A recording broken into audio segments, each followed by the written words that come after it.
My story may resonate with some people, but there are a few unique details I want to share. After the final confrontation last night, I found myself unable to sleep. My amazing wife, who's 35, and I, a 33-year-old man, are just under 2 weeks away from celebrating our 8th wedding anniversary. We've been incredibly happy together for over a decade, with no major fights or breakups. We've laughed together, taken family trips, built businesses side by side, worked on home projects, and are proud parents to 2 wonderful young boys. Our life has truly been an adventure. Here's what's been going on.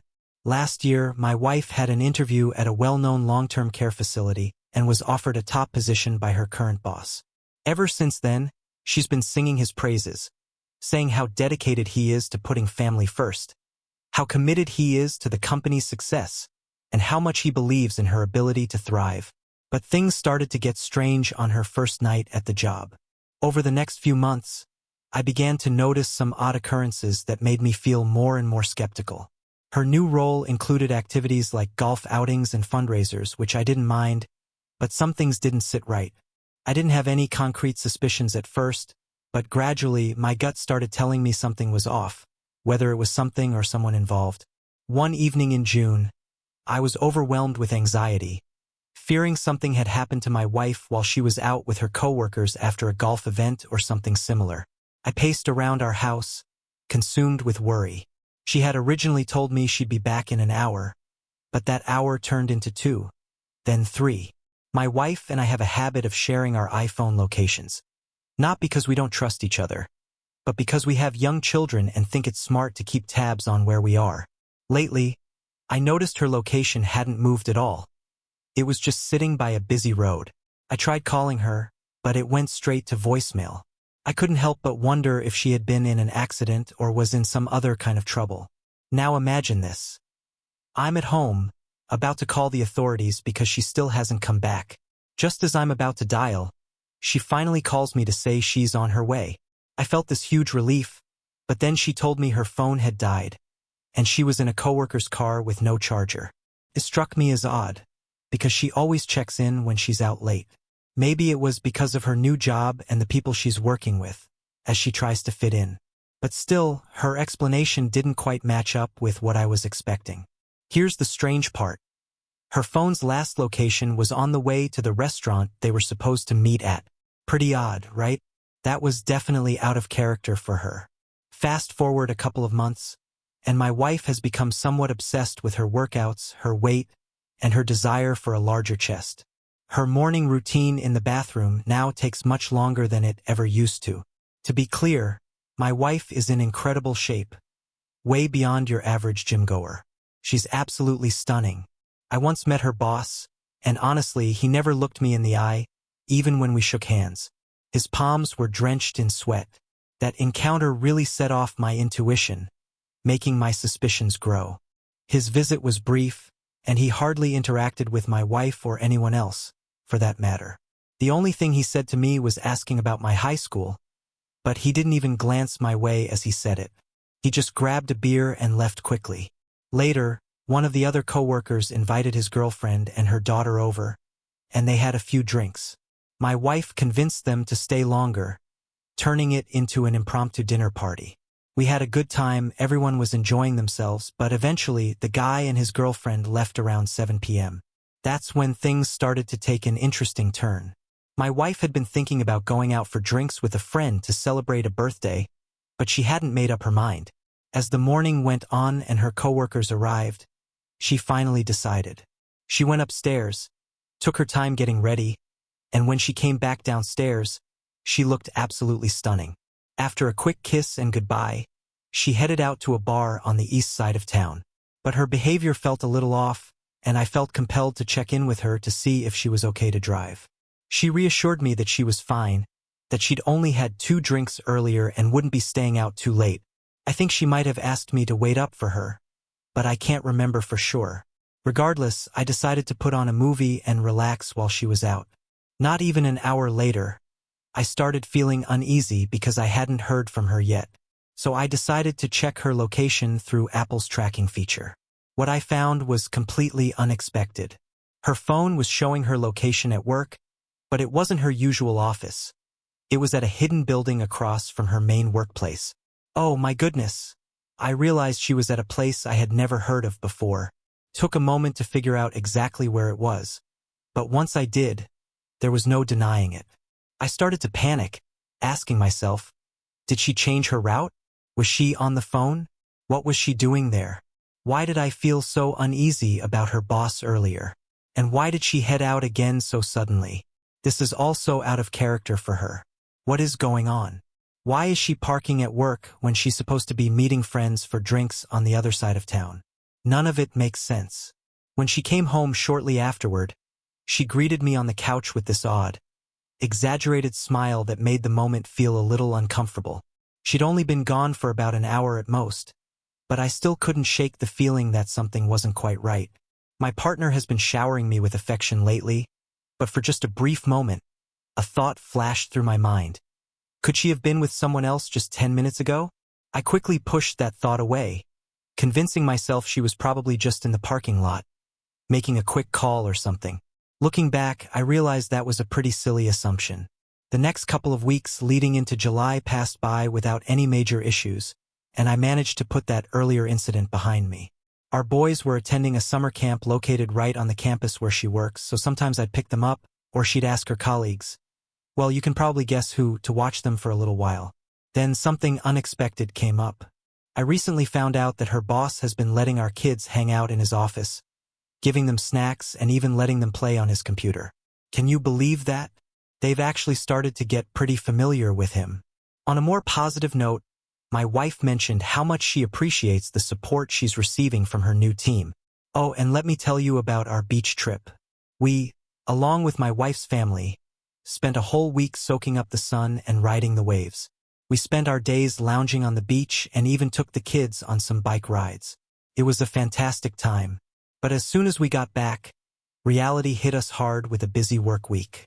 To add to the chaos, my wife asked me to pick up the kids midweek so she could join her coworkers for an outing. I was a little taken aback by this. It just so happened to be our eldest child's first day of kindergarten, and we had just gotten back from vacation. I thought it was strange that she would choose to attend a work gathering instead of being with her son on his first day of school. When I asked her about it, she explained that one of her female colleagues, who was going through a tough divorce, had planned a small golf event followed by food and drinks while they watched the first preseason football game. Here's the really odd part. During our beach trip last week, this same coworker came along and booked a hotel room because she lived far away. My wife said she wanted to meet up with her before the golf event, to support her during this difficult time. Doesn't that strike you as strange? It certainly did to me, but I decided to keep my thoughts to myself and agreed to pick up the kids for her. However, there's a twist. The after-school program where I usually pick up the kids is located at my wife's workplace. It's not a huge inconvenience for me, but it does feel a bit unusual since it's so close to our home. I, on the other hand, work a 40-minute drive away, so it's not the easiest for me to leave work early, especially on our first week back. Then came the moment I'd been waiting for. My son's first day of kindergarten. In the morning, we snapped some pictures as we walked him to school. My wife seemed rushed, eager not to be late for work. I even recorded the moment with my phone. We had been looking forward to this day all summer, ever since preschool ended. But something felt off. My wife, who is usually so excited about these moments, was acting differently. As we watched our son walk into his classroom, I struggled to keep up with her on the way back to the car. She's always been a fast walker, but I was surprised she didn't slow down, especially on such an important day. Once we got home, she quickly hopped into her car and sped off to work, looking unusually anxious. Later that day, I found myself rushing to wrap up work so I could make it to the kids' aftercare, which was a 45-minute drive away. Of course, there was a temporary road closure due to construction, and to make matters worse, the highway was backed up with heavy traffic. I couldn't shake the feeling that the universe was conspiring to make me late. Sitting there in the car, stuck in traffic, I couldn't help but think, why did she ask me to pick up the kids on our eldest's first day of school? And why is she going out tonight instead of being with us? Doesn't she want to be there for our son? My heart started racing as I realized I was probably going to be late to pick up the kids from the aftercare program. I immediately tried calling my wife to clarify what was going on, but she wasn't answering. She knows I'm responsible for picking up the kids. Why would she ignore my calls? We're a team, right? But hold on, she's at a hotel before gonna play golf. Am I overreacting? It sure feels that way, but something doesn't sit right. I hate that I'm constantly checking her location while stuck in traffic. Here's the deal. My wife is supposedly staying at a hotel in our city, but it's farther from the golf course than it should be. Naturally, my mind starts racing. There's no way she's there with her boss, right? But if she is, they're probably all at the bar having drinks. Wait, why are they even at a hotel? I try calling her again, but she still doesn't answer. So I reach out to the aftercare program and find out she's supposedly with her female coworker. Something about this just doesn't add up. The person in charge of the program reassures me that everything's fine and tells me I don't need to worry. She encourages me to take my time getting there. As I get closer to the highway exit leading to my wife's workplace, where the aftercare program is, I notice my GPS is guiding me to exit right by the hotel where she's supposed to be staying. What a coincidence, right? So here I am, driving down the ramp, already 10 minutes late to pick up our kids. I know I'm acting foolish, checking my wife's location on my phone while driving and debating whether I should just be 5 minutes late picking up the kids. In the midst of this, I pull over at a hotel and confirm my worst fears. Her location starts moving, showing that she's leaving due to heavy traffic 45 minutes away. The hotel we stayed at and my GPS directing me a certain way to collect the kids. My wife drives past in the opposite direction, merging onto the highway. It's like a terrible twist of fate. I'm freaking out trying to spot her car, or even her boss's car, the one he drove when he came over to meet me, but I can't see either. My anxiety is so overwhelming that I'm struggling to keep my focus on the road, swerving dangerously on the highway. Oh no, I can't believe it. I just missed her. She walked right past me. It's driving me crazy, just thinking about it. I'm pretty sure she was in that hotel room for at least an hour. Now, I'm starting to feel like this is all my fault, and I'm trying to convince myself it's not real. But deep down, I know I've messed up. The guilt is starting to weigh heavily on me. I feel terrible for monitoring her like this, but I try to justify it to myself, overwhelmed by my anxiety. What's happening to me? I finally arrive fashionably late to pick up the kids, still stricken with anxiety over my wife's silence. But now, I'm panicking even more because it feels like my worst suspicions are becoming a reality. She still hasn't returned my calls. Later, after we've eaten dinner and are winding down, I finally hear back from her. I think I sent her a picture of the kids and me, hanging out without our shirts on. Her reply is simple, "Wow, I love you guys." Before we called it a night, I decide to do something out of the ordinary. I FaceTime her with the kids. It's not something we usually do, but I thought it might be a way to catch her in the act if something fishy is going on. She answers, and I can see she's at a bar, but thankfully her boss isn't there. Maybe she was telling the truth about being at the hotel with her female coworker. I'm with the kids when one of them suddenly asks, "Hey, where's that guy who always gives us snacks when we go to the office?" The camera pans over, and we see him smiling and waving at the kids. We exchange goodnight wishes, and I put the kids to bed. After what feels like an eternity, she finally walks through the door. She thanks me for taking care of the kids, feeding them, putting them to bed, and handling everything in between. She tells me how much she loves me, and we share an intimate moment. But even with all the affection and love, I can't shake this sense of violation and unease. The evidence I've uncovered is too hard to ignore. Fast forward 3 days to Sunday morning. My wife and I had planned to take the kids hiking for the day. As soon as we wake up, she grabs her phone and starts scrolling through it. I don't think much of it at first.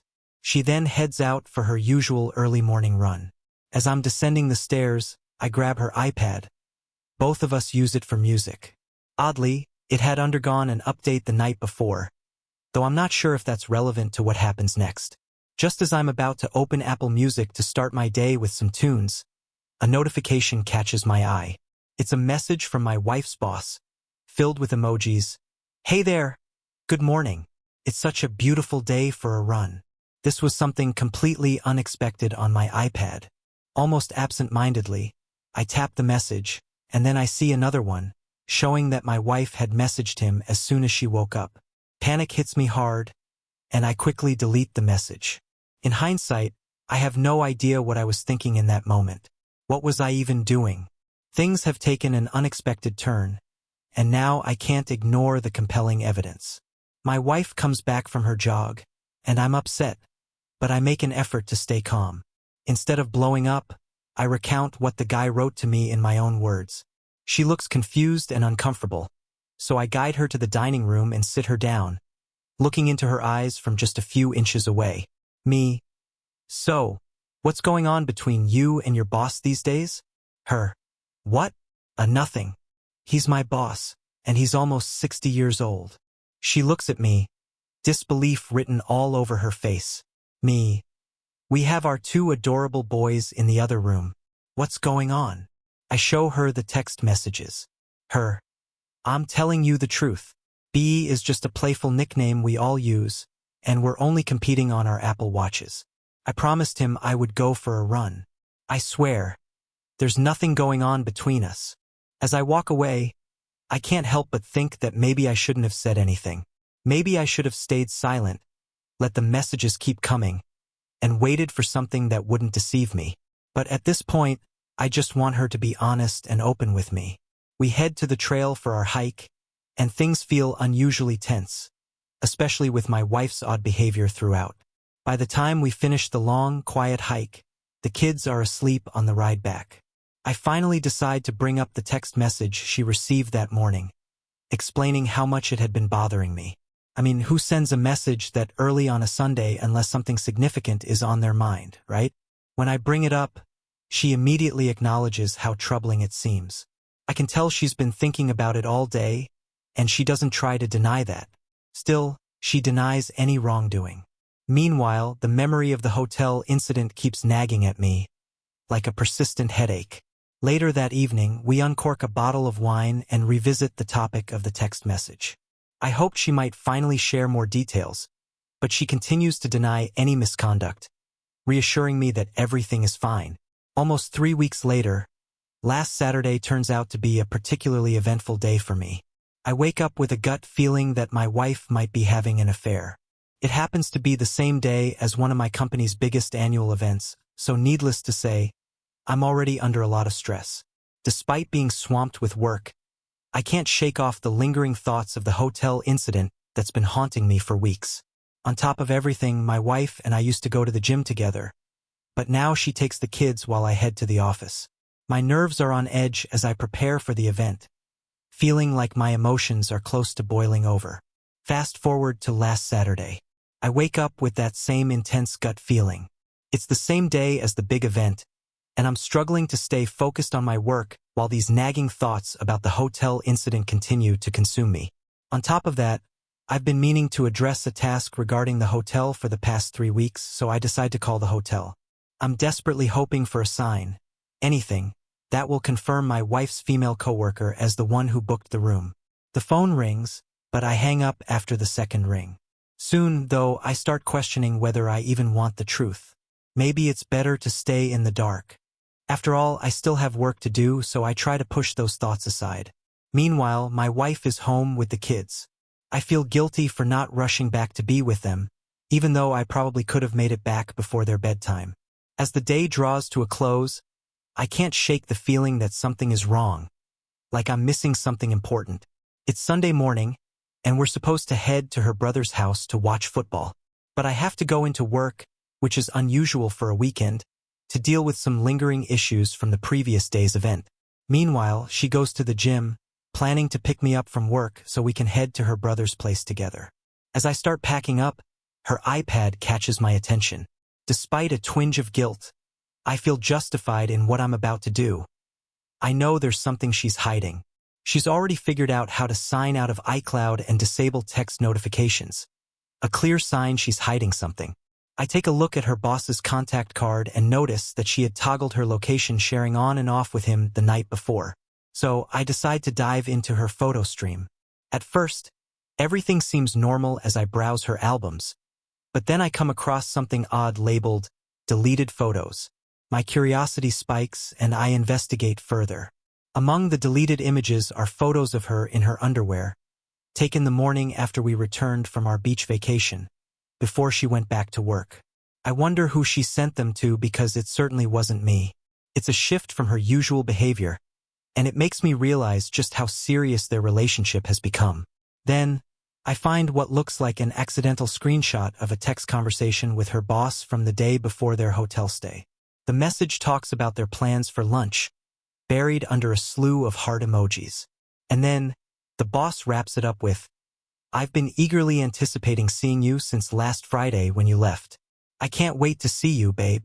While browsing her iPad's history, I also notice a Google search for how to say "one more day" in Spanish. This search happened the same day she sent me those seductive underwear photos, just before returning to work. It reminds me of how she used to flirt with me when we first got together, more than a decade ago. Now, it seems someone else is experiencing that side of her, and I can't deny it any longer. After 2 months of trying to ignore the glaring truth, I'm finally convinced that my life is about to change in a big way. As planned, I head to my workplace, and she meets me there with the kids. We spend some time together, but I'm still in shock, and she can tell something's off. Our drive to her brother's house is almost completely silent as I wrestle with this new realization, while she sits across from me, looking terrified. In response to my distress, I reach out to a colleague, someone I work with who also happens to be a partner at a prestigious local law firm. He's one of the best divorce lawyers in the state, and I think he might be able to offer some guidance. I contacted him, and he returned my call almost immediately. I stepped outside, trying to explain the situation, but I was stumbling over my words, overwhelmed by everything. Thankfully, he was able to calm my nerves and suggested that the best thing to do was to have a direct, honest conversation with her in person. No matter how it turned out, what mattered was facing the truth. After our conversation, I reached out to my lawyer, and we made our way home in silence. The tension in the air was palpable, and neither of us spoke a word as we drove. Once I was fairly certain the kids were asleep, I headed to the kitchen to wait for her. I asked the same question I had earlier. "What's happening with our marriage?" Then I told her I had undeniable evidence of her involvement with her boss. There was no way to deny it. She reacted strongly, but not a single tear fell from her eyes. To my surprise, she started explaining herself before even acknowledging anything. She mentioned how distant she had felt from me throughout the summer, which honestly wasn't a shock. The strange occurrences had started back in early June, right around the time she began working with this man. She admitted to spending time with him but refused to admit anything beyond that. I decided to be blunt and asked, "Have you become close with him?" She denied it. I pushed further. "Did something physical happen between you two?" She denied that too. I asked again, and after a pause, she admitted that they kissed. I took a moment to process that revelation before asking, "Where did this kiss happen?" She hesitated, revealing more inconsistencies in her story. She claimed it was after work. I pressed, "Where exactly?" She struggled to answer. I asked again, "Did you book a hotel?" She confirmed. "Was he there?" I asked. She admitted that he was. "What about your coworker?" I inquired. She denied it. I clarified, "So you went to a hotel with your boss just to kiss?" She affirmed that but insisted that nothing else had happened. I challenged her, asking, "What else did you two do?" She said, "We talked." I pointed out that adults don't just go to a hotel to talk, and suggested they must have become intimate. She didn't dispute this, but maintained that she couldn't go any further. We had a long, difficult conversation, but there was no yelling. Throughout our discussion, she repeated, "I want you. I want this. I want us. I don't know what I was thinking." She confessed that while she had distanced herself from me, our marriage didn't have any major issues. We had gone on vacations, maintained a fulfilling intimate life, raised our kids, and shared romantic moments. It took about half an hour for the full weight of the situation to hit me. When it did, it overwhelmed me completely. To clarify, I asked, You wanted me to leave work early to pick up the kids from the after-school program at your workplace where you interact with him? Also, you could sneak off to a hotel with him and grow closer? And you orchestrated this during our family vacation, leaving out that it was our son's first day of kindergarten. I remember seeing that text message from her, #6, eagerly awaiting your arrival. You'd been planning this for a while, and I even recall discussions about the hotel during the vacation. This wasn't just an impulsive decision. The conversation felt like a form of torture, leading nowhere. It was the last place I wanted to be at that moment. Eventually, we both went to bed, but her attempt at affection left me cold. I felt repulsed, violated, and utterly empty. Afterward, I stayed awake for the next 3 hours, trapped in a daze. I couldn't stand it anymore, so I turned to the internet, hoping to find stories of couples who had gone through something similar and somehow emerged stronger. This situation is incredibly difficult. It's about realizing that things will never go back to the way they were, that it's time to move forward. Letting go of things like finances, children, love, and memories is painful, and it feels hopeless. That night, sleep eluded me as I thought about divorce. My thoughts were scattered, and when my partner woke up and asked how I was, I had no words. Later, I confronted her about number 2, trusting my gut instinct. She couldn't deny it anymore, and her excuse that it just started didn't hold up. I told her I knew she had been with him at that location. She admitted to having only spoken with him in the car, but the uncertainty of what truly happened still lingered. This just reinforced that there was more to this situation than she had admitted. When she stepped into the shower, my composure completely broke down. I'd managed to hold it together all night, but upon waking, I finally succumbed to tears. I realized that one of our sons was already awake and in the restroom nearby. I worried he might have heard me crying, and in that moment, I collapsed on the floor, sobbing uncontrollably in front of him. Seeing one of our innocent, unaware children standing there while I fell apart shattered me. How could someone be so selfish and inconsiderate as to forget about the precious child we were supposed to care for? Soon after, our other son entered the room and found me on my knees, holding his younger brother while I sobbed. It was surreal how quickly my life had been upended. Everything had changed in an instant.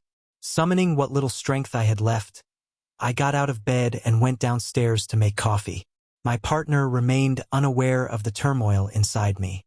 The night before had been restless, filled with agonizing thoughts about whether I could overcome what had happened between us. It felt like all the time and effort we'd spent building our life together had been wasted. In a moment of raw emotion, I even uttered the word divorce, though I was completely lost on how to move forward. We sat together with the kids, trying to have breakfast and process the uncertain future that lay ahead. The tension in the room was palpable. I walked my older son to school, where he had started kindergarten just 3 weeks earlier. This was the same day my wife had planned a romantic outing with her boss. I had to put on a brave face, fighting back tears as I watched my little boy run toward the playground, looking back every few steps to make sure I was still there. It was painful to see how quickly he was growing up, and the weight of it hit me hard. While waiting outside the school, I noticed other parents arriving, some hand in hand, seemingly content. It was unbelievable how my life had completely shifted in the span of just 12 hours. And yet, I almost forgot to mention that my wife had been dealing with this for a while. Although the hotel incident only happened a few weeks ago, she told me she canceled an upcoming business trip to California with him, the trip that had been weighing on me for weeks. She also mentioned she was withdrawing from a program that required close collaboration with him. Now, they would be working on opposite sides of the building. I'm unsure how to interpret any of this. Here I am, trapped in this situation. The idea of ending things cuts deeper than continuing to endure what we've been through. I can't focus on anything. My work is slipping, and I can't even bring myself to eat.